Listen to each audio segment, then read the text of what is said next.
Okay, I'm Pete Westover. I've got a firm called Conservation Works. There are 7 of us, and we do work all over New England, but largely in the Valley and in Massachusetts.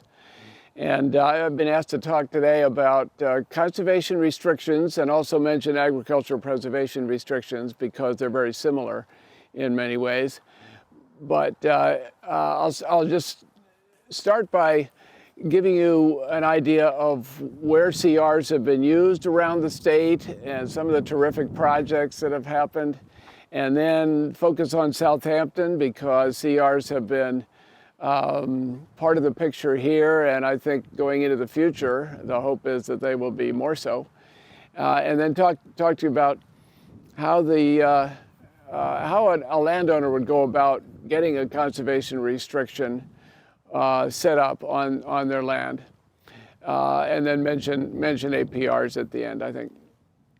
So one of the interesting things about the 170 plus land trusts that Massachusetts has is that they have been making very good use of conservation restrictions, and you should know that nationally, these are called conservation easements. Massachusetts is weird, so we call them conservation restrictions. And just to be clear, what they do is keep the land in the owner's control and ownership, but put certain limits on what can be done for conservation purposes so that you really have protected land and it's land that can be used for quite a few things. So let me tell you about a few examples. We've got a terrific the largest CR I think ever in Massachusetts over on Brushy Mountain in Leverett. Kestrel Land Trust was very active along with Franklin Land Trust in getting that one established on W.D. Cole's forest land. So that's known as the Paul C. Jones Working Forest Conservation Restriction. I mean, that was a big deal because that's 3,400 acres that W.D. Cole's is willing to put in this restriction. And the restriction is held by the state, by the Department of Fish and Game.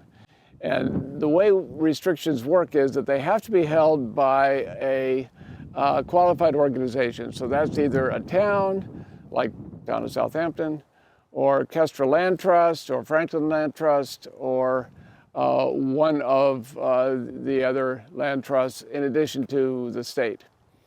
So in addition to the big Paul Jones CR, just this last year, the Department of Fish and Game got another CR thanks to W.D. Cole's and again Kestrel Land Trust.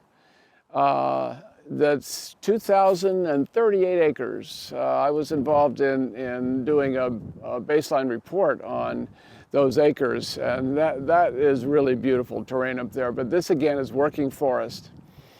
And then if you look at the PowerPoint, I've got a map of those two collections of protected land, and then over to the town of Seekonk where I've done some work. And the example there is that the Seekonk Land Conservation Trust and the trustees of reservations, now known as the trustees, have a collection near Prospect Street in the watershed of the Runnins River.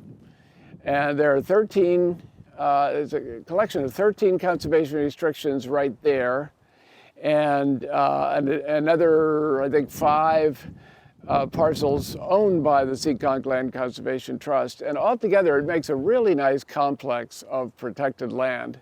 All of which stays, except for the land trust land, but all of which under conservation restrictions stays in the hands of the original owners. So then looking around the state, there are restrictions in most towns by now, I would say, but wherever you get the chance to join restrictions, the conservation restrictions, as complexes, you've really got something important in terms of land protection. I'm working right now on a potential conservation restriction up in Bernardston, and that's 70 acres, really beautiful farmland. There are a number of others that have taken place around here, and they can range all the way down to 1 or 2 acres. There are a couple in Hatfield that I'm working on. There's a 6-acre potential conservation restriction that we hope will close pretty soon in North Amherst. So let's look at Southampton. Southampton has a really impressive collection of protected land. So some of it's town conservation land, some of it is New England Forestry Foundation, some of it is Department of Fish and Game Wildlife Management area. The Holyoke Water Department owns a large tract. And then there are other bits and pieces here and there that are protected in one way or another. But fortunately, CRs, conservation restrictions, have been established on several parcels. The Wolf Hill parcel, which is about 200 acres, was put under a conservation restriction by Barry Searle's family. And that's just a gorgeous example of protected land that stays in the owner's control but is permanently protected. And then there is a very recent CR that Kestrel Land Trust helped with that I also worked on, and that was the Riggs property on Pleasant Street. 12-acre, another beautiful piece of land with farm fields and a stream running through and woodlands. So let me tell you about how you go about establishing a conservation restriction. The state has a model restriction text format it runs 33 pages, but the idea is you follow that mold and then you make changes that are appropriate to the specific situation, so that if it's going to be a working forest or a working farmland, you build in the language that allows that. And what the text of the restriction does is basically lay out first why the land is important.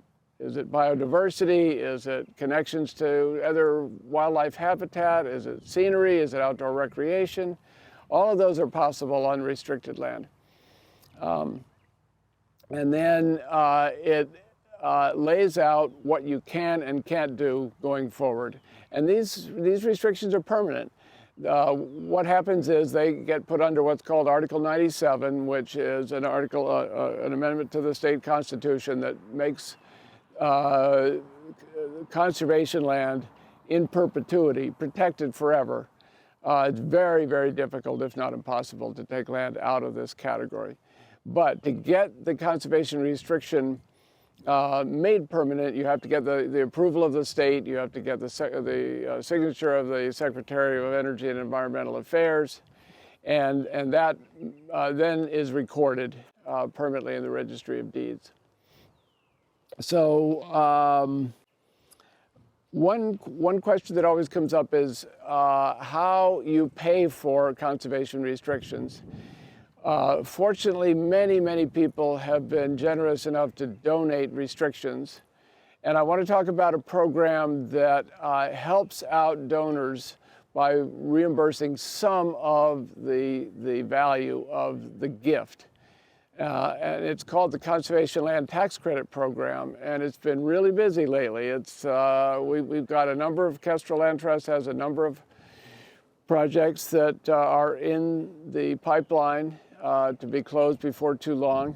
What happens with that program is you apply to the program and be prepared to wait a couple of years because the queue is long and the funding is limited each year. And then you get an appraisal of the property. You get approval of the state to the effect that, all right, this is important land. This is worthy of establishing a conservation restriction. And then if the appraisal is $150,000, or more, you get the maximum amount of reimbursement from the program, and that's $75,000. If the appraisal is less than 150, you take half of whatever the value is, and that is really a benefit to donors. They don't have to take the complete hit without some help. There are programs that allow the towns and the state to fund the purchase of restrictions, but by and large, they tend to be donated. I know Elizabeth Roblica in my firm, Conservation Works, will be talking on May 7th about some of the details that you might be interested in. And I'd be glad to talk to anybody who wants to think about participating in the tax credit program. So agricultural preservation restrictions are similar in that they are permanent, they're totally voluntary, and they are paid for by a combination of state Department of Ag Resources funds and federal, what's called ALE funds. And to enter into those, and I know there are several in Southampton, and there are many in other towns around the valley. You've got to have at least 5 acres. It's got to have been in production in the last 2 years. It's got to be commercially farmed. And then you proceed to put in the application, and then if the state ranks the application high enough, the state will appraise, and the offer will be made on the basis of the appraisal. I think I can't imagine too many farmers who are not familiar with the APR program, and I won't talk much further, but thank you for the opportunity to talk today, and I would be glad to answer people's questions. My email is westover03@comcast.net, so thanks.